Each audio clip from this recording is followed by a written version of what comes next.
সামান্য কার দায়িত্ব একা আমার, তাই না? যা যা পরে ছাদিকে দেখ, দেখ তোর বোন আবিরের সঙ্গে কি করছে। যা যা যা যা যা। রং মেখে তোমাকে খুব সুন্দর লাগছে। তাই? খুব মিষ্টি লাগছে আজকে দেখতে। রানী রজত দাই, এই একটা কথা না, চুপ। নিহাত আমার বোনের দোষ আছে, তাই নইলে তোমাকে না দুঠাপ কি মেরে বাড়ি থেকে বার করে দিতাম।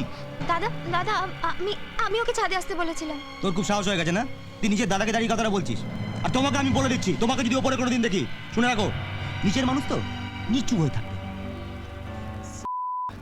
আর তোকে যদি ওর সঙ্গে কথা বলতে দেখি ফেলবো একেবারে। কেন দাদা? আমি বলছি তাই বাস।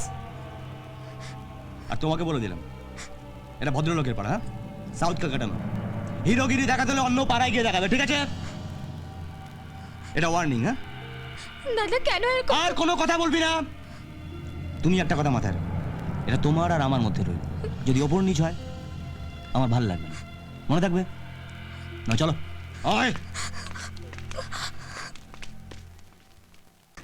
একদম চুপ করে বস থাক। ওই কোথায় আছিস? কেন এরকম করছিস আমার সঙ্গে? কি করেছি আমি? কি আমি ওকে ভালোবাসি। ভালোবাসিস? হ্যাঁ, ভালোবাসিস? চুপচাপ থাকবি, একদম ওই ছেলের সঙ্গে মিশতে না দেখি যেন তোকে। বেশ করবে আসবো।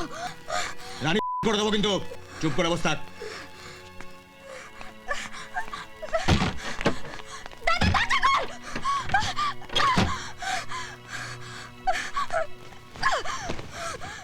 তুমি আমায় বিয়ে করবে তো? করবো রে বাবা, করবো।